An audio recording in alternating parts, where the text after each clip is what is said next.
Welcome to my YouTube channel coder Siddhi. आज हम DBMS का पार्ट 3 वीडियो कवर करेंगे। जैसे कि आपको पता होगा, मैंने ऑलरेडी 2 वीडियो बना रखा है। पहले वीडियो में मैंने क्या कवर किया था कि नॉर्मली डेटा कवर किया था, डेटा क्या होता है, ठीक है, ऐसे डीबीएमएस क्या होता है, ठीक है, अगर उसको फ्लैट फाइल में स्टोर करो तो क्या होता है। सेकंड में क्या किया था, उसके फंक्शंस कुछ बताए थे, फंक्शंस बताए थे उसके, ठीक है।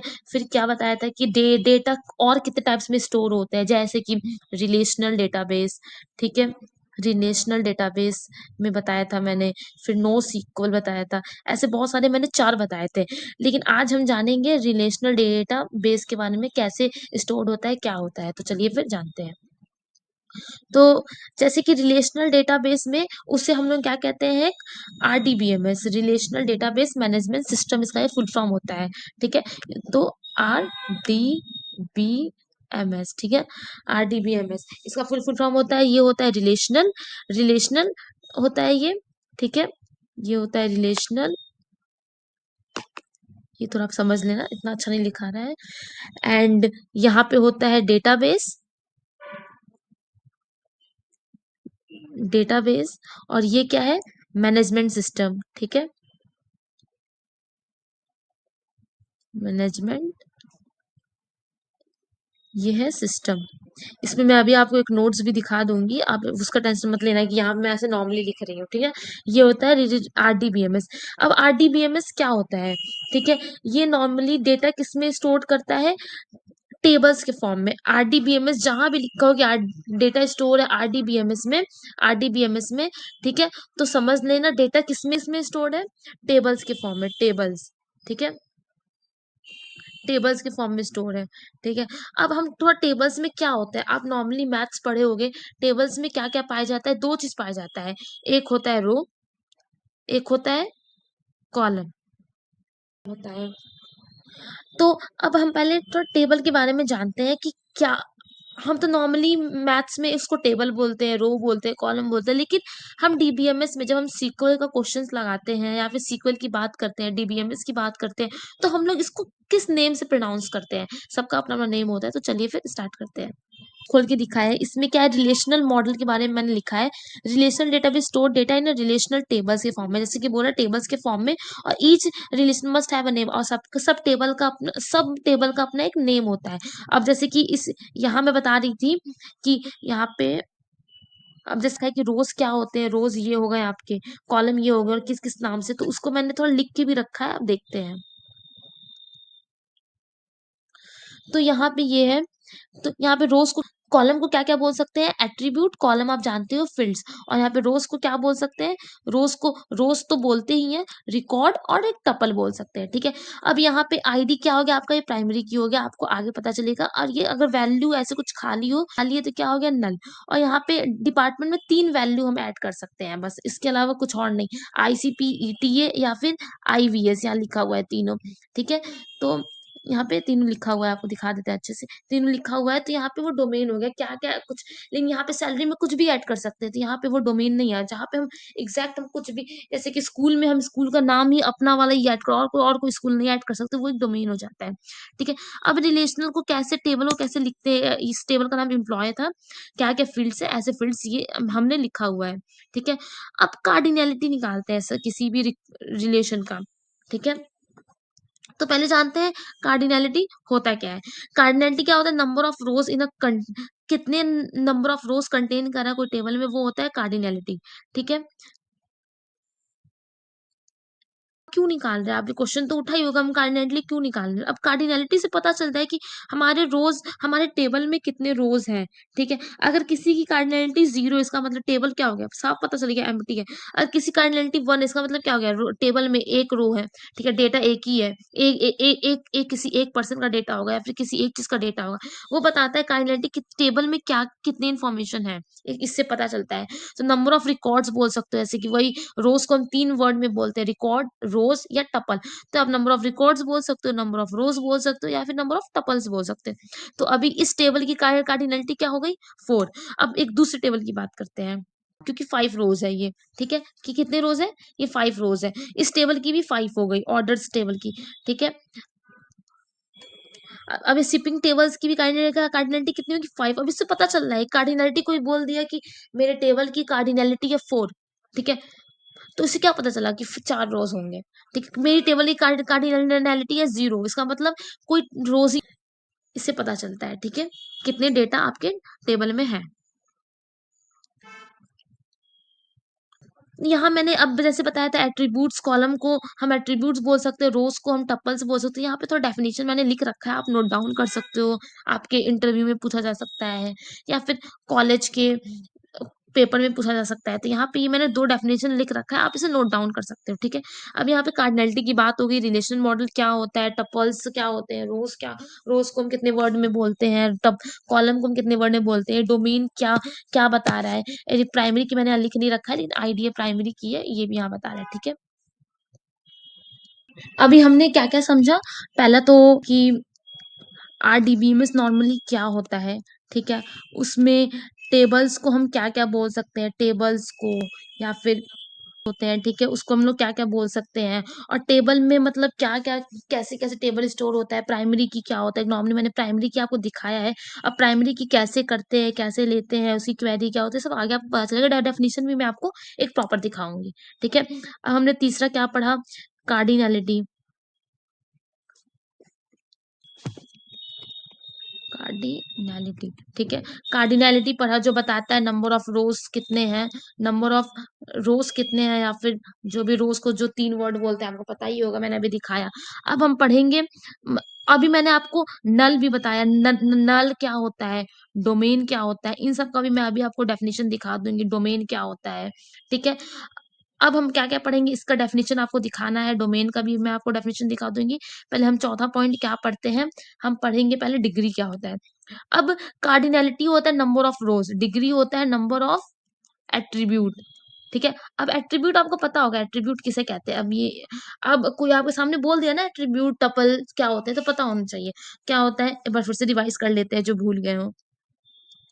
एट्रीब्यूट यहाँ दिख रहा होगा, कॉलम को कहते हैं और टपल किसे कहते हैं, रोज को कहते हैं। तो नंबर ऑफ एट्रीब्यूट क्या बोलता है, डिग्री बताता है, ठीक है। इसका एक बार मैं पहले डेफिनेशन दिखा देती हूँ। ये आपको डेफिनेशन दिख रहा होगा डिग्री का, number of degree of relation is number of attribute it contain, ठीक है। अगर कोई टेबल है, टेबल में जो जितने कॉलम्स होंगे, एट्रीब्यूट होंगे, वो आपको डिग्री बताएगा। अब इससे क्यों हम डिग्री क्यों निकाल रहे हैं, अब इससे पता चलेगा कितने टेबल में हमारे कितने कॉलम्स है। कोई बोल दिया मेरे टेबल का डिग्री है 5, ठीक है, तो इसका मतलब 5 कॉलम है। और मेरे टेबल की कार्डिनैलिटी है 2, इसका मतलब 2 डेटा है, 2 रो में डेटा है। समझे ना कार्डिनैलिटी और डिग्री का क्या मतलब होता है। नल मैंने आपको बताया, तो उसका एक डेफिनिशन है जिसकी value above represent the value of attribute that is currently unknown और नॉट एप्लीकेबल, ठीक है। और डोमेन बताया था कि जैसे किसी फील्ड्स में हम कोई वही वैल्यू डाल सकते हैं, अपने आप से कुछ नहीं डाल सकते। जैसे कि स्कूल हम या फिर एबीसी डालेंगे, जैसे कि एग्जाम्पल लेते हैं डोमेन का, ठीक है। कोई डोमेन में अगर हम हमारा कोई कॉलम नेम है मान लो, हमारा कॉलम नेम है स्कूल, तो हम स्कूल में हमने कंफर्म कर रखा है हमारे डीबी में स्कूल में 3 ही वैल्यूज जाना चाहिए, 3 वैल्यू के अलावा नहीं। क्या, ए बी सी या ए या सी सी। अब इसके अलावा कुछ और नहीं जाना चाहिए। तो ये तीनों वैल्यू क्या हो गया, डोमेन हो गया, ठीक है।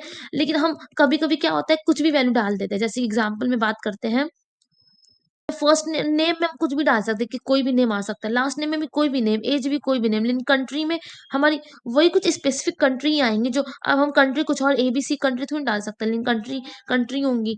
लेकिन यहाँ पे ये नहीं है, कंट्री भी बहुत सारे हैं। जैसे कि हम ना कभी कभी ये होता है कुछ कुछ स्पेसिफिक ही जा सकती हैं, जैसे मैंने पीछे एक एग्जाम्पल दिखाया था, सीपी ईटीए आईवीएस के अलावा और कुछ नहीं जाएगा। तो ये सारे डोमेन हो गए, यहाँ आपको दिख रहा होगा, ठीक है, डोमेन हो गए, ठीक है।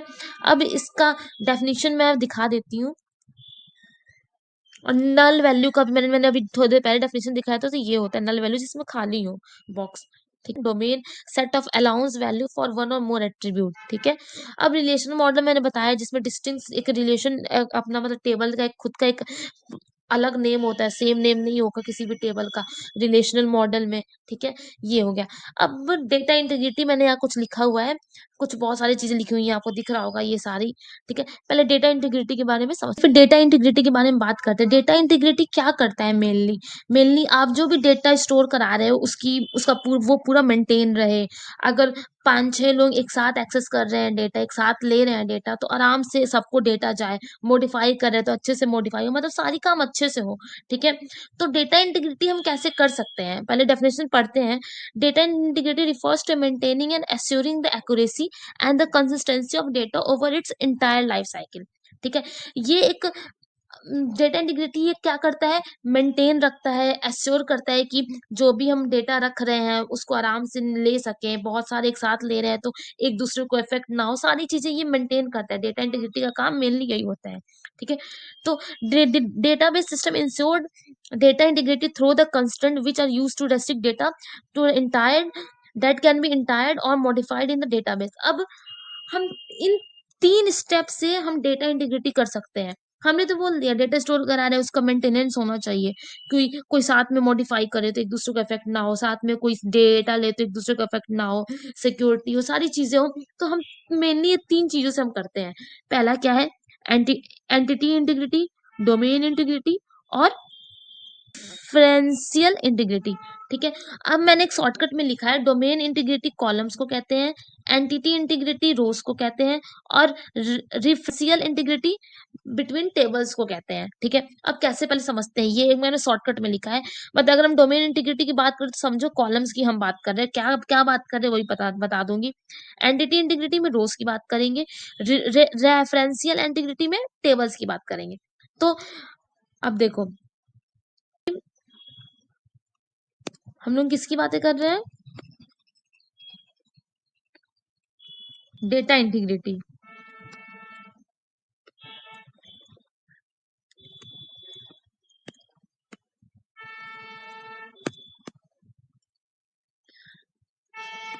डेटा इंटीग्रिटी में हम पहली किसकी बात करेंगे, पहली बात करेंगे हम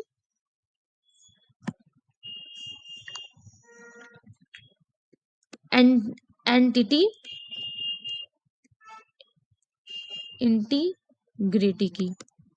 फिर हम दूसरी बात किसकी करेंगे, 3 था ना टोटल, 3। दूसरी बात हम किसकी करेंगे, डोमेन इंटीग्रिटी की। ये यहाँ पे सेम ऐसे लिख दिया, ये तो पता ही होगा आपको, सेम ऐसे लिखने के लिए कर देते हैं, कॉलेज टाइम में बहुत करते थे हम लोग। ये रेफरेंशियल इंटीग्रिटी,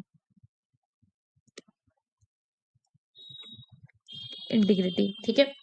तो एंटिटी इंटीग्रिटी का मेनली होता है, ये हम किसकी बात करेंगे, यहाँ पे हम उसकी बात करेंगे, ठीक है, रोज की। और यहाँ पे हम कॉलम्स की बात करेंगे और यहाँ पे हम बिटवीन टेबल्स की बात करेंगे, 2-3 टेबल्स या फिर टेबल्स की बात मेनली करेंगे। अब इन 3 चीजों से हम क्या कर सकते हैं, डेटा इंटीग्रिटी कर सकते हैं, डेटा इंटीग्रिटी कर सकते हैं, ठीक है? इंटीग्रिटी कर सकते हैं। अब पहले हम इंटीग्रिटी, एंटिटी इंटीग्रिटी होता है जैसे कि जो भी हम टेबल है, ठीक है, टेबल में अब बहुत सारे कॉलम्स होते हैं, तो कोई आईडी होता है, कोई नेम होता है, कोई स्कूल हो गया और कोई सब्जेक्ट हो गया। तो हम एक कॉलम ऐसा रखते हैं जिससे हमको सारा डेटा मिल जाए, उसे उसे हम लोग क्या डिफाइन कर देते हैं, प्राइमरी की। हम लोग नॉर्मली हमारे सीक्वल में या डीबीएमएस में इसको हम लोग प्राइमरी की बोलते हैं, आपको पता चलेगा प्राइमरी की क्या होता है। और ये नल वैल्यू कभी भी कंटेन नहीं करेगा, क्योंकि अगर मान लो किसी भी डेटा के लिए नल वैल्यू कंटेन कर लिया, मतलब कोई वैल्यू, मतलब कोई वैल्यू ही नहीं है यहाँ पे और यहाँ पे सारे डेटा है, तो हम इसका डेटा कैसे एक्सेस करेंगे? इसलिए एक ऐसा फील्ड रखते हैं जिसके लिए वैल्यू नल नहीं होता है, और उसे क्या कहते हैं, प्राइमरी की, और यूनिक होता है वो वैल्यू। ये नहीं कि एक बार यहाँ 1 है, दूसरी बार ही 1 हो गया, यूनिक होता है और वैल्यू नल नहीं होता है, मेनली प्राइमरी की होता है एक। कोई कॉलम, पूरे कॉलम में एक प्राइमरी की जरूर होता है, तो इससे हम डोमेन इंटीग्रिटी कर सकते हैं। जैसे ये कस्टमर टेबल है, कस्टमर टेबल में कस्टमर आईडी है, फर्स्ट नेम है, लास्ट नेम है, एज है, कंट्री है। तो यहाँ पे कस्टमर आईडी क्या है? ये प्राइमरी की है, जिसमें देखो यूनिक वैल्यू है, कोई भी रिपीटेड नहीं है और कोई भी नल भी नहीं है। और इससे अगर हम बोले कस्टमर आईडी 1 का डेटा चाहिए तो निकल जाएगा, लेकिन यहाँ पे जॉन 2-2 नाम हो गया। तो first name, last name, age भी बहुत सेम हो सकता है किसी का, कंट्री भी सेम हो सकता है, लेकिन एक ऐसी फील्ड हम रखते हैं जिससे हम डेटा आराम से निकाल सके, वो होता है डोमेन इंटीग्रिटी। समझ में आ गया? ठीक है। अब हम अब क्या पढ़ते हैं? Domain integrity. डोमेन इंटीग्रिटी में हम कॉलम्स की बात कर रहे हैं, जैसे कि कोई फील्ड स्टोर करा रहे हैं, ठीक है, तो उसका कुछ कंस्ट्रेंट डाल देते हैं, जैसे कि अगर नेम है तो नेम क्या होना चाहिए? वैरकार होना चाहिए, वैरकार। ये आपको आगे पता चलेगा वैरकार क्या होता है। और कुछ उसका लिमिट भी डाल देते हैं कि 330 से 40 वर्ड्स ही आने चाहिए।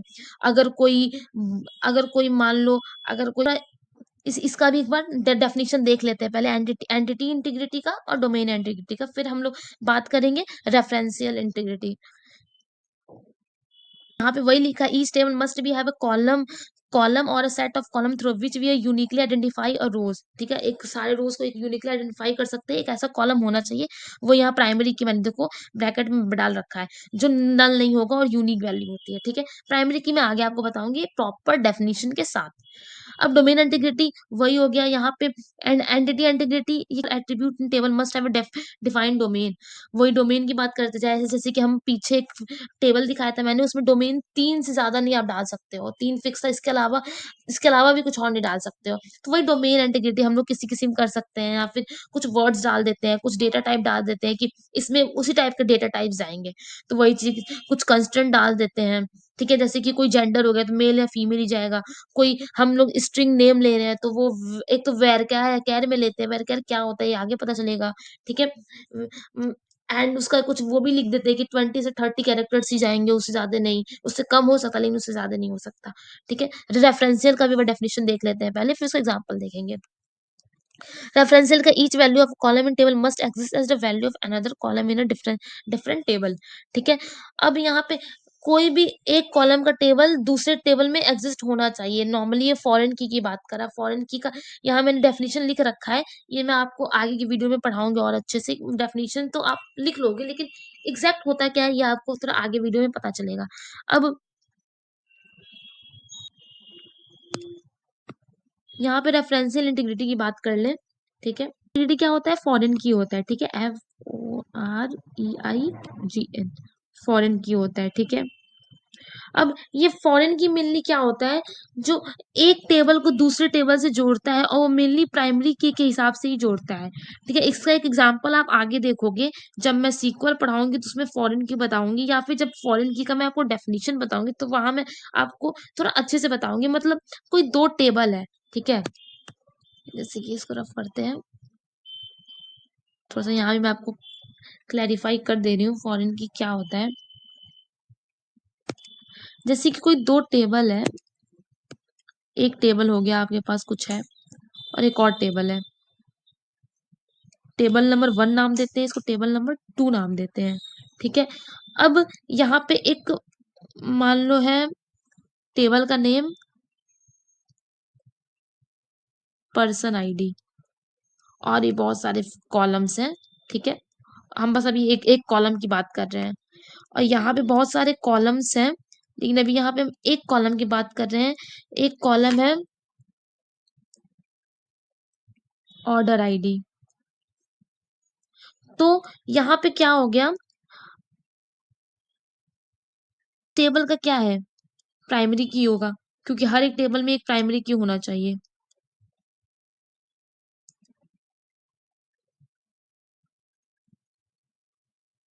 प्राइमरी की होगा, क्योंकि ये भी आइडेंटिफाई कर रहा है हर एक रोज को यूनिकली। ठीक है, लेकिन पर्सन आईडी के लिए क्या होगा? पर्सन आईडी ऑर्डर, ये टेबल 2 में क्या होगा? पर्सन आईडी ये फॉरेन की होगा, क्योंकि मान लो यहाँ पे अगर 1 का डेटा है, 2 का डेटा है और 3 का डेटा है, यहाँ भी 1 का डेटा मान लो है और 2 का डेटा है, तो होता है ये दूसरे से क्या होता है? लिंक्ड होता है। ठीक है, तो ये बता रहा है कि यहाँ पे ये डेटा है, और इस ऑर्डर आईडी में ये डेटा है। तो एक दूसरे से लिंक्ड होगा है। अगर हम लोगों को एक साथ डेटा चाहिए, मान लो हमको चाहिए डेटा कैसे, जैसे कि पर्सन में यहाँ पे कोई आ गया कोर्स, ठीक है, यहाँ पे कोई आ गया, यहाँ पे मान लो आ गया आपका नेम, ठीक है, अभी दो ही कॉलम की आप बात करें, यहाँ पे आ गया आपका ऑर्डर, ऑर्डर नेम, ठीक है। तो कोई पर्सन है जॉन, जॉन नेम का, उसने कोर्स लिया जावा, और उसने ऑर्डर क्या किया, जावा का बुक। तो इन दोनों में आपस में कनेक्टेड है ना, कि जो ऑर्डर नंबर 1 है वो जावा बुक ऑर्डर किया, क्यों ऑर्डर किया, क्योंकि उसके पास उसने कोर्स लिया था जावा और नेम लिया था। तो अगर हम साथ में पूरा डेटा निकालना चाहें तो इस पर्सन आईडी से हम ये दोनों का फील्ड भी साथ में ला सकते हैं और इसका फील्ड भी एक टेबल में ला सकते हैं, एक फॉरेन की का एक क्वेरी लगा के। ये कैसे क्वेरी लगाते हैं ये आपको थोड़ा आगे पता चलेगा। तो आज आपको पता चला डेटा इंटीग्रिटी मेंटेन करने के लिए हमें 3 चीज करते हैं। एंटिटी इंटीग्रिटी जो रोज में होता है, डोमेन इंटीग्रिटी जो कॉलम में होता है, और रेफरेंशियल इंटीग्रिटी जो 2 के टेबल में होता है। ये तीनों पता चल गया होगा। तो आज हमने क्या क्या पढ़ा। पहली चीज हमने पढ़ी कि आरडीबीएमएस क्या होता है, आरडीबीएमएस के थोड़े बारे में जाना। दूसरा, जो आरडीबीएमएस में टेबल यूज होता है उसको हम लोग रोज और कॉलम को क्या क्या बोल सकते हैं, रोज और जो हमारे कॉलम होते हैं उसको हम लोग क्या क्या बोल सकते हैं। फिर तीसरा हमने क्या पढ़ा, एट्रीब्यूट का डेफिनेशन जाना, टपल का, वही रोज और कॉलम उसे बोलते हैं जो। और फिर क्या जाना, कार्डिनैलिटी क्या होता है, कार्डिनैलिटी क्या होता है। फिर चौथा हमने क्या जाना, डिग्री क्या होता है, ठीक है। पांचवा, नल वैल्यू थोड़ा देखा, उसका डेफिनेशन देखा। छठवां, डोमेन जाना क्या होता है, उसके डोमेन का मैंने आपको अभी डेफिनेशन भी दिखाया है। और फिर एक लास्ट पॉइंट हमने क्या पढ़ा, डेटा इंटीग्रिटी, ठीक है, डेटा इंटीग्रिटी।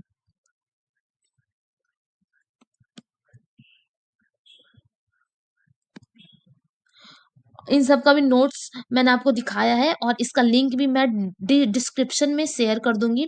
तो यहाँ तक हमारे वीडियो में बने रहने के लिए धन्यवाद। आगे की वीडियो देखने के लिए हमारे चैनल को सब्सक्राइब करें, कोडर सिद्धि। और इसका मैं आगे का पार्ट भी डालूंगी, तो इसीलिए मुझे सब्सक्राइब किए रहे और मुझे और और आगे के पार्ट की इन्फॉर्मेशन लेने के लिए आप मुझे इंस्टाग्राम पे भी फॉलो कर सकते हैं, कोडर सिद्धि। वहां पे भी मेरा सेम इंस्टाग्राम चैनल इसी नेम से है, कोडर सिद्धि नेम से है। आप वहां मैं अपडेट दे देती हूँ जब भी मैं वीडियो डालती हूँ ऐसे प्लेलिस्ट का। तो जल्दी से जाइए, आप वहां भी मुझे फॉलो कीजिए।